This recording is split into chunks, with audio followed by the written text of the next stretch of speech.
Just as things were going to plan, Arsenal have been hit by a midfield injury crisis. So in the absence of Thomas Partey and Mohamed Elneny, the Gunners look set to sign a new midfielder, and today we'll break down who that player might be. Has Mykhaylo Mudryk hinted at an Arsenal transfer, and what changes will Mikel Arteta make for the visit of Aston Villa?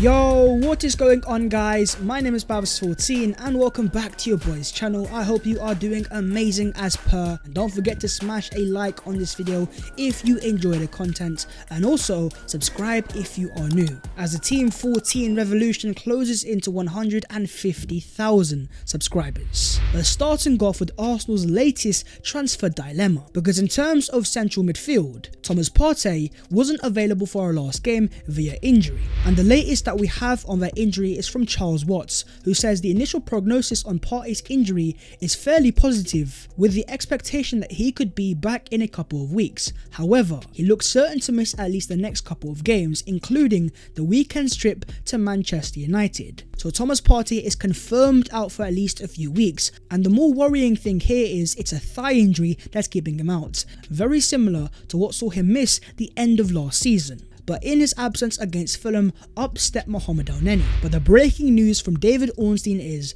that Elneny has suffered a significant injury against Fulham, and even though Arsenal are awaiting the full extent, the 30-year-old is expected to miss a considerable spell. With Partey also nursing a muscle issue, Arsenal may look to now recruit in midfield. The priority has shifted from winger to midfielder, and specifically a number 6 type of profile. It's looking very likely that Arsenal are going to sign a midfielder before the end of the transfer window, and one potential target has been PSG's Leandro Paredes. As according to Gianluca Di Marzio, Arsenal have inquired for Leandro Paredes, but the player ideally wants to respect his agreement with Juventus. Leandro Paredes is, I think, 28 years of age, a central midfielder able to play in a pivot, defensively and go forwards. This guy excels in terms of pass completion rates and progressive passes, ranking in the top 9% out of all top 5 European leagues. Despite Elneny's ability to keep the ball, in terms of those more incisive progressive passes,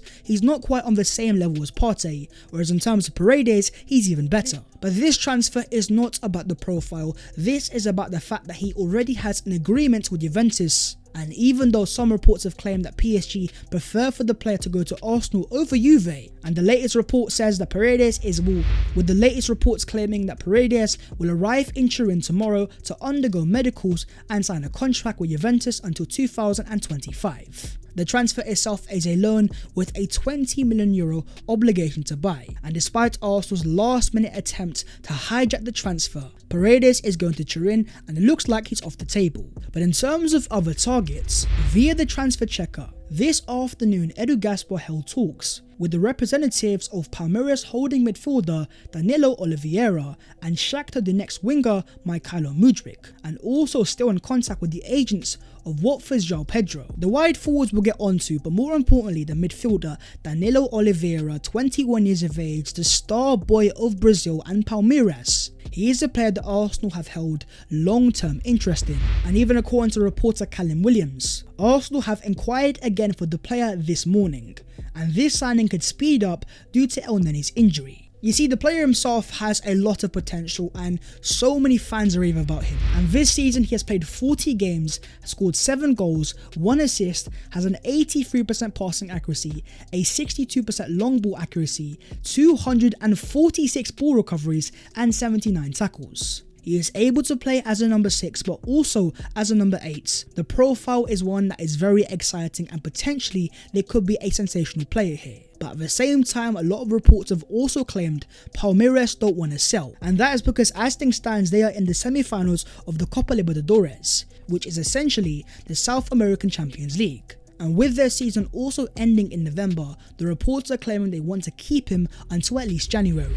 According to Media Foot Marseille, in the last hours of the transfer window, the profile of Seko Fofana is being studied, even if it is unlikely to succeed. Seko Fofana is a 27-year-old Ivorian international that plays for RC Lens in Ligue 1, and he is your typical box-to-box profile playing on the left-hand side of the midfield. He's a very complete midfielder in terms of goal threat, progressive passes, and overall would give Arsenal a decent option.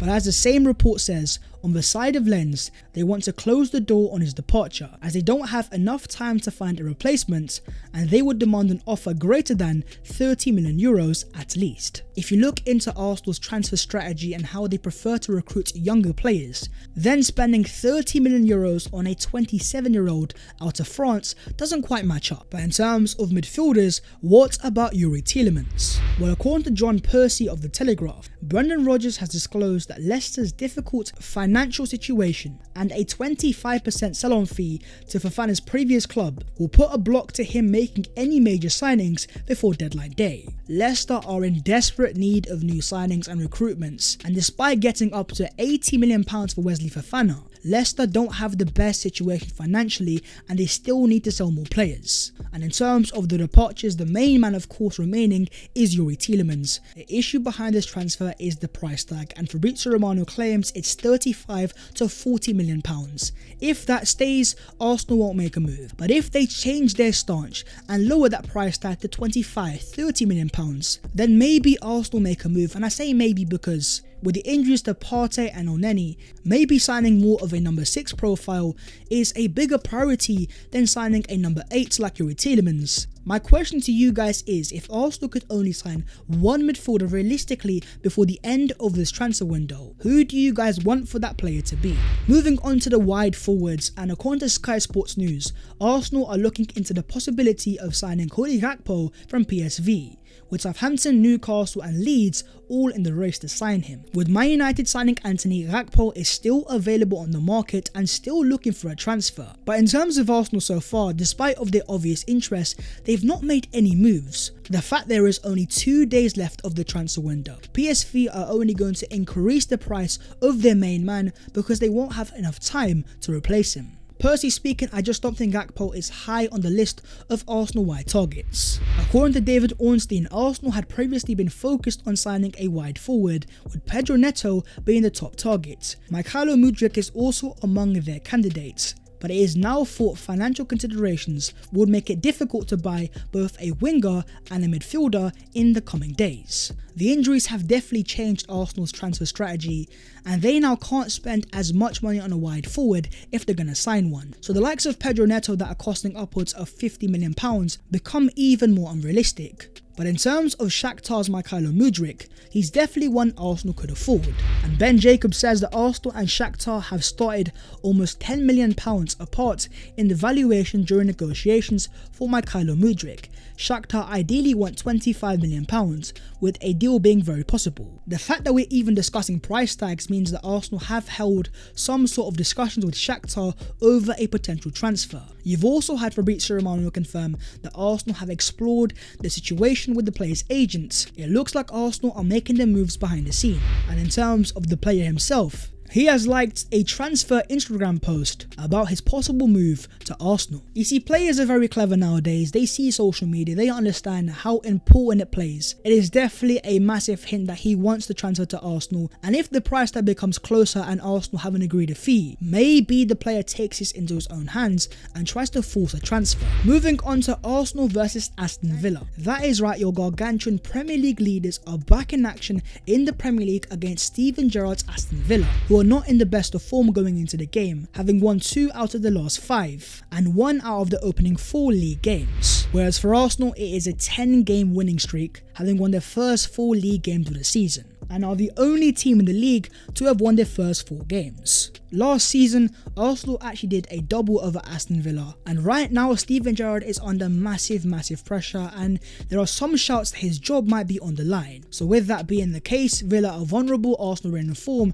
All the expectation is on Arsenal to go to the Emirates Stadium and make it 5 wins out of 5 and stay on top of the Premier League. In terms of Aston Villa's team news, they are without their main centre-back signing in the Diego Carlos, and likewise the ex-captain in Tyrone Mings. I've also heard that Felipe Coutinho is a doubt going into the game, but likely starting on the bench. In terms of Arsenal, of course, you have no Thomas Partey and no Mohamed Elneny. But in terms of the other absentee from last week in Zinchenko, despite Arteta not being positive in his press conference, according to Sami Mokbo of the Daily Mail, Zinchenko is ready to return against Aston Villa, and the player was also then confirmed to have been in Arsenal's first team training session. It wasn't looking too good, but if he is fit and available, how exactly is Mikel Arteta going to line up? I have gone for Ramsdale on goal and a back four of Ben White, Saliba, Gabriel and Zinchenko at left back, a midfield three of Lokonga as a 6, Xhaka and Martin Odegaard, and the front three of Martinelli, Jesus and Bukayo Saka. Out goes Kieran Tierney and Mohamed Elneny, and in comes Zinchenko and Albert Sambi Lokonga. In terms of left back, even though I don't think Tierney was poor against Fulham, if Zinchenko is fit and available, in the absence of Thomas Partey, Arsenal are going to need extra control, and that is where players like Zinchenko thrive.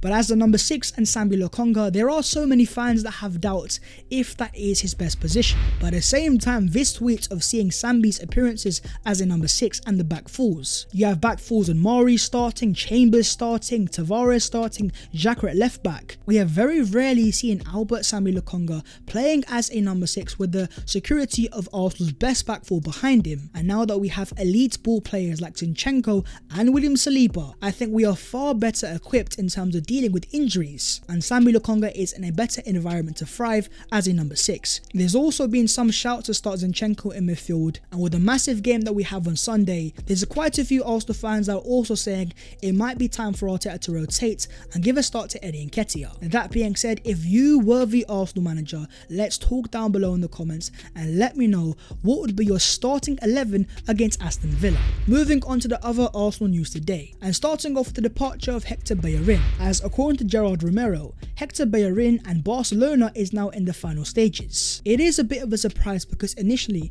he was meant to go to Real Betis, but out of nowhere Barcelona have entered the fray, and even though they're not going to pay any sort of transfer fee, once his contract is terminated on a free transfer, they look like they're going to acquire his services. And it's been a long time, and you could argue it's been a long time coming, because even back when Bellerin was a starter for Arsenal in his peak years for Arsenal back in 2014-15, you always had the rumours of Barcelona and the fact that with him being from La Masia, he always looked destined for a return, and looks like it's finally gonna happen. Bukayo Saka, on Arteta's optimistic words of a new contract, says, "I share his confidence. I really feel at home at Arsenal. I feel the love from my teammates, from the coaches and from the fans. The manager is always there for me." The biggest indication thus far that Bukayo Saka is going to extend his Arsenal contract. Confidence is there, he trusts the manager, surely it's only a matter of time. In terms of this season, I have seen some Arsenal fans criticise Bukayo because he hasn't scored a goal. Saka has always been a slow starter to seasons, and we're seeing that once again. But the fact that Arsenal have still won their first 4 games, are still scoring goals at a very high rate, it just shows that Arsenal have progressed as a team, and once Saka picks up pace, picks up form, which is only a matter of time, then that front three of Martinelli, Jesus and Saka is going to be even more scary. Bringing it back to the injury of Thomas Partey, it looks like he's going to miss quite a few games, including Aston Villa at home, Manchester United away, FC Zurich away in the Europa League, Everton at home and likewise PSV Eindhoven. Over the course of his entire Arsenal career, Partey has always had massive injury issues, and this stat here kind of sums it up.